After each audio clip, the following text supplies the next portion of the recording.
for the best in news, sports and entertainment. We got everything you need and so much more, yeah. 98.5 FM. Oluyole. 98.5 FM. Hear me now. Go down to the number one station. Educative and quality information. Brighten up your day in so many ways. Tune to 98.5 FM. Oluyole. 98.5 FM. 98.5 FM. Oluyole. 98.5 FM. 98.5 FM. The time is 6 o'clock on Oluyole 98.5 FM, Ibadan.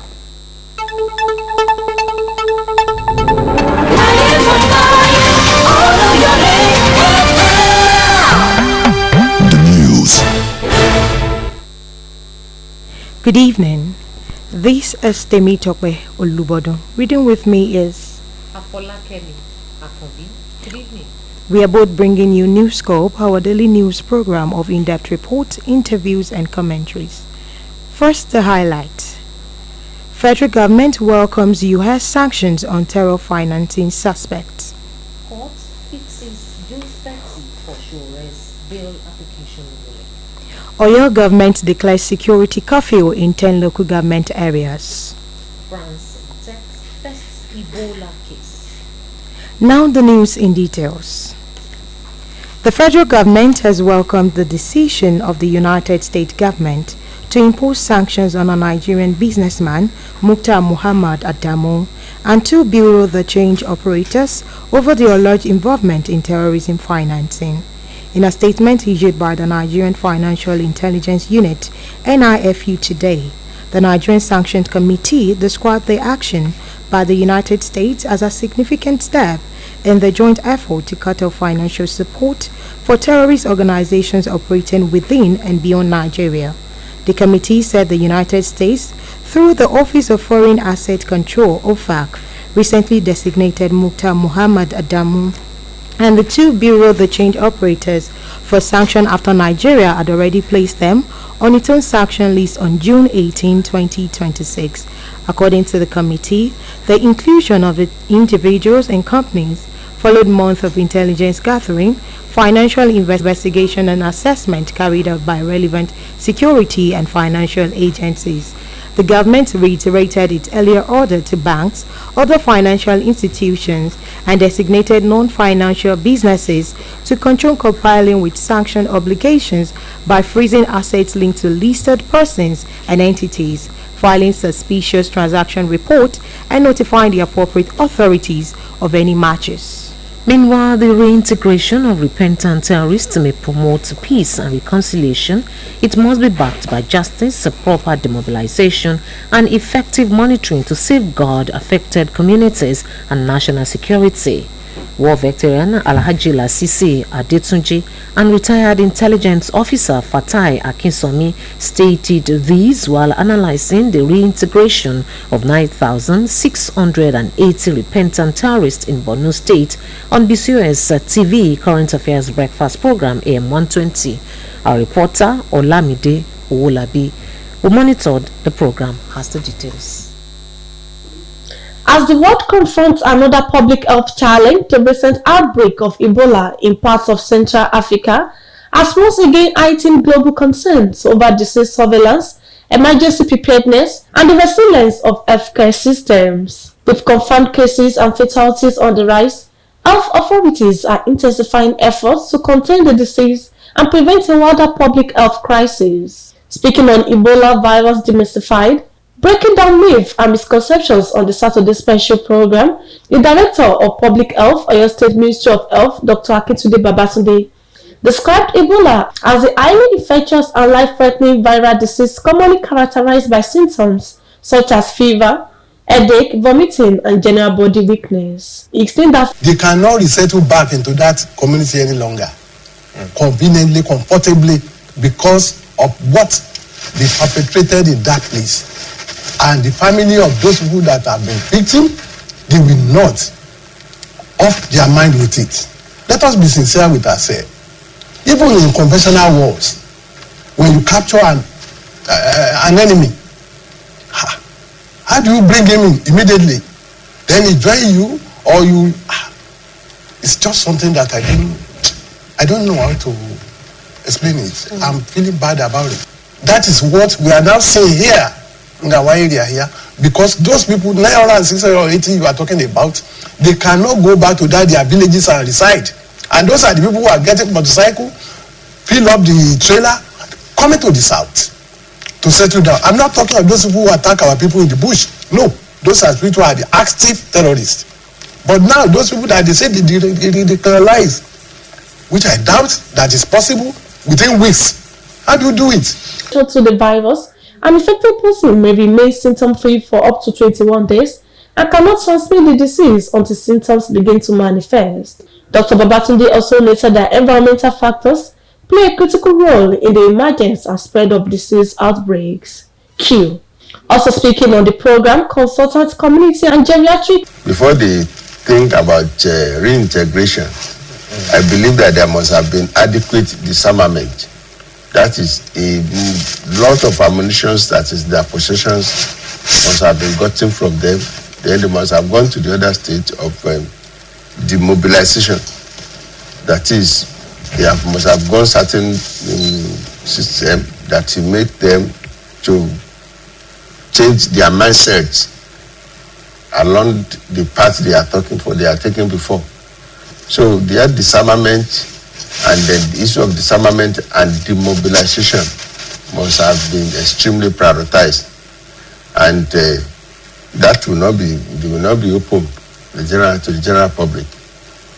But if they have not done those two steps adequately, then the program will not succeed. If somebody is a repentant terrorist, then that means it should be continually and continuously monitored to be able to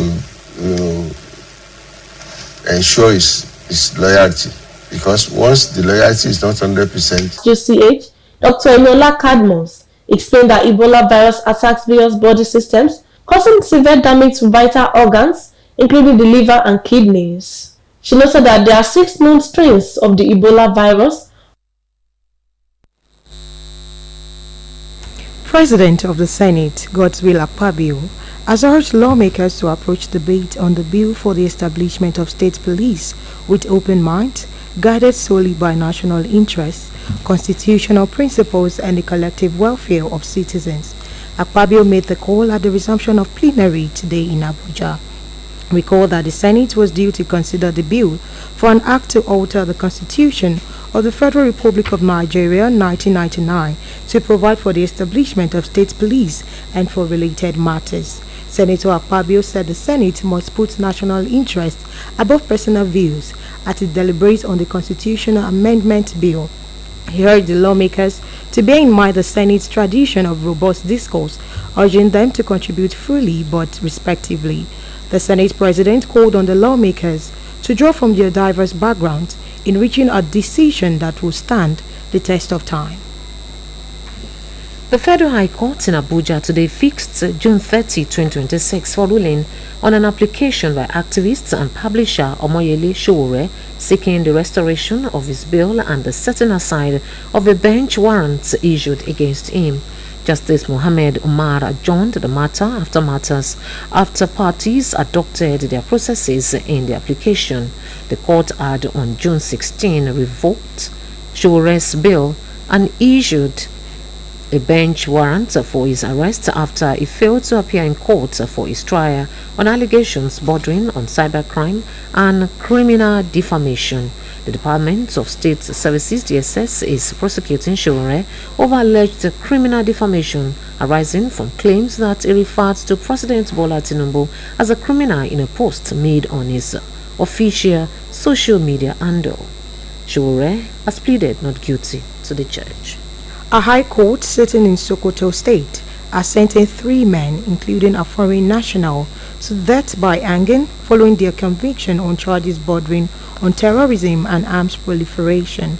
The convict, Yusuf Muhammad, Kabiru Muhammad, and a Nigerian Jabi Alhaji Yao were apprehended on 13th June 2025 by the Department of State Services DSS Counter-Terrorism Unit in connection with cross-border criminal activities bordering on arms trafficking and terrorism. Delivering judgment, Justice Bello found all three defendants guilty as charged and sentenced them to death by hanging. The court also ordered the forfeiture of all monetary exhibits recovered by the convicts to the federal government. The conviction is the latest in a series of successful prosecutions by the DSS in its sustained operations against terrorism and organized cross-border criminal networks across Nigeria. As part of ongoing effort to enhance security, the state government has declared a 16-hour curfew in 10 local government areas. Governor Seyi Makinde approved the declaration in a memo issued by the Secretary to the State Government, Professor Musba Babatunde. According to a release signed by the Special Advisor to the Governor on Media, Dr. Sulaiman Olarinwaju, the curfew takes effect from today, Wednesday, June 24, 2026. The curfew, which is between 4 p.m. and 8 a.m. and lasts for 48 hours in the first instance, affects local government areas bordering the Old Oyo National Park. The affected local government areas are Orire, Orilope, Irekpo, Shaki West, Shaki East, Atisbo, Itesiwaju, Iseyin, Olorunshogo, and Atiba. The memo urged the residents of the affected local government areas to comply fully with the directive as security agencies intensify operations to ensure safety of lives and property. Newly appointed executive secretaries and general manager in Oyo State have pledged their loyalty, dedication, and commitment to supporting the administration's effort at strengthening the state's civil service. The assurance was given during a courtesy visit to the newly sworn-in head of service of Oyo State, Dr. Adenike Fashino, in our office. Our man, Adebayo Abdul-Rafiu, present the details in this report. A delegation of newly appointed executive secretaries and general managers in Oyo State, led by the erstwhile general manager of the Broadcasting Corporation of Oyo State, BCOS Alhaji Kunle Junaid, paid a courtesy visit to the new head of service, Dr. Adenike Fashino. Speaking on behalf of the delegation, Alhaji Junaid congratulated Dr. Fashino on her appointment, describing her emergence as a well-deserved recognition of her professionalism, competence, dedication, and outstanding record in the civil service. He noted that her appointment comes at a crucial period in the state's development and expressed confidence in her ability to provide effective leadership. To admonish your honor, ma, to please ensure that your period in the saddle will be remembered gloriously. Alhaji Junaid assured the head of service of the loyalty and cooperation of the newly appointed executive secretaries and general managers, stressing the need for collective commitment to advancing the goals of the state government. He further observed that attaining the position of head of service is a rare privilege and a mark of exceptional merit, urging Dr. Fashino to build on her achievements and leave a legacy of excellence. We know that getting to this apex in the civil service, is a mark of uncommon grace, because not all those who join the service will attain the status of executive secretary, general manager, or permanent secretary. And definitely not all permanent secretaries will have the rare privilege of becoming the head of service. To the glory of God, you are. You are not because you are filling a quota from a particular zone, but because you eminently qualified to be so. Responding, the head of service, Dr. Adenike Fashino, appreciated the delegation for the visit and goodwill. She solicited the cooperation and support of all stakeholders in the civil service, emphasizing that teamwork and commitment will be vital in moving the service and the state to greater heights. Dr. Fashino also pledged to operate an open-door policy and build on the achievements of her predecessor in order to further enhance service delivery across the state. I want to thank you especially for coming. Thank you for identifying with me and with this office. We are moving it together. are together in the boat. I pray the Lord will help us to pass through the canoe with ease.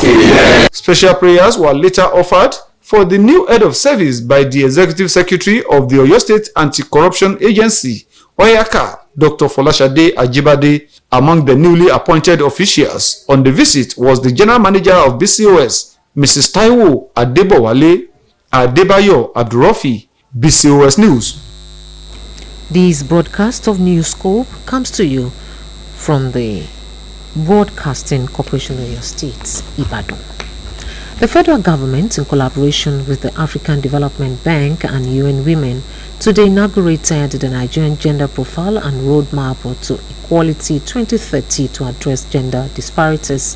The Minister of Women Affairs and Social Development, Man Sulaiman Ibrahim, said the document provides an evidence-based assessment of gender equality and a framework for achieving national targets by 2030. She said the profile serves two purposes: presenting an honest picture of the current state of gender equality in Nigeria and outlining practical steps towards achieving national commitments. Sulaiman Ibrahim described gender equality as a strategic investment in national development, emphasizing that advancing equal opportunities for women and girls would strengthen families, communities, and the economy. The minister said the roadmap, developed with support from AFDB and UN Women, offers a comprehensive assessment of gender disparities in Nigeria and outlines priority actions for addressing them. The federal government today launched the National Poverty Intelligence Lab, a data-driven platform designed to strengthen the targeting, monitoring, and evaluation of poverty reduction programs. This move seeks to address the plight of an estimated 140 million Nigerians living below the poverty line. The initiative, unveiled by the Minister of Humanitarian Affairs and Poverty Reduction, Dr. Bernard Doro, is expected to serve as the central intelligence and evidence gathering hub for the government anti-poverty interventions. Speaking at the opening of a 3-day workshop on the operationalization of the lab in Abuja, Doro said the country could no longer rely on assumptions and fragmented intervention in tackling poverty. According to him, Nigeria's poverty challenge requires a new approach anchored on data, evidence, and accountability. Humanitarian Minister further noted that the objective is to ensure that government interventions are coordinated and capable of permanently lifting vulnerable households out of poverty. Petrol remains an essential commodity that drives transportation, businesses, and other economic activities across the country. However, fluctuations in palm prices continue to generate concern among consumers, many of whom worry about the impact on their daily expenses and livelihoods. Our reporter Abimbola Ashawande visited selected filling stations in Ibadan to assess the current petrol price situation. Survey of selected filling stations across Ibadan has revealed variations in the pump price of premium motor spirits, popularly known as petrol. At the station visited, the product was sold between 1,210 and 1,225 naira per litre, depending on the outlet. Despite the price difference, motorists were seen purchasing petrol without significant queues, suggesting that the product is readily available at most filling stations surveyed. nípa ọ̀fẹ́ àti pẹ̀lú ọlọ́run ara ní 1,325 tẹ́lẹ̀ bọ̀ báyìí ó ti díwó sí 1,225. lọ́wọ́lọ́wọ́ báyìí 1,225 900 ní tẹ́lẹ̀ náà 900 sí 1,000 all of the sudden náà la kàn rí pé wọ́n á di ṣé 200 or 250 náà á di sí. Some motorists who spoke with BCS News said they currently purchase petrol at price ranging from 1,210 to 1,225 naira per litre. They observed that cost remains considerably higher than what's obtained in previous years. The respondents noted that although fuel prices have increased, many transport operators have been reluctant to raise transport fare further in order to avoid placing additional financial pressure on commuters. Kò tí ì jọra wọn abẹ gọ́ọ̀mẹ̀ntì ni ìjọba ìpínlẹ̀ Ọ̀yọ́ àti ìjọba àpapọ̀ federal government lórí subsidies yẹn kán bá wa dínkù epo yẹn kó wálẹ̀ ó ń pa mẹ̀kúnnù lára àwọn tó ń lọ Bódìjà àwọn tó ń lọ Ọ̀jọ́ àwọn tó ń lọ Bẹ̀rẹ̀ àwọn tó ń lọ Ṣàngó gbogbo ẹ̀ka káàkiri tó ń lọ Mọ̀lété ó kálukú ó pọ̀ owó yẹn ò bá tó nǹkan kan wọ́n máa ń ná náà ni tabagbèrò múrí márùn 200 ibi tí ò sì yẹ kójú múrí márùn tó yẹ kójú 200 náà lọ àwọn táwọn wà náà àwọn náà máa ń pìtì wọn náà ni. dúró à ń ríra kò ṣe pé kò dàbí ayégbà tó scars yẹn à ń ríra get but just that pé increasement tó a little amount tó wá dìmọ́ náà ni ní route ibi tí èmi ná right from day one tó wulẹ̀ ti wà ní 500 naira per litre get láti gbé gate sí Makola 300 so àti gbà yẹn increase the price yẹn rárá ẹ lè lọ sí gate kẹrọ bèrè ní garage wa so increase price rárá. Other consumers expressed concern over the persistent rise in fuel prices, saying it has adversely affected their household budgets and business operations. According to them, while the product remains available, the increasing cost has reduced their purchasing power and made daily transportation and other economic activities more challenging. Òtún ìwàlẹ́ o àwọn náà fọmọlúwàbí ṣe ni kí ìjọba náà bá fi ọmọlúwàbí ṣe subsidy yẹn ti pọ̀ jù kẹ́jẹ́ kó reduce.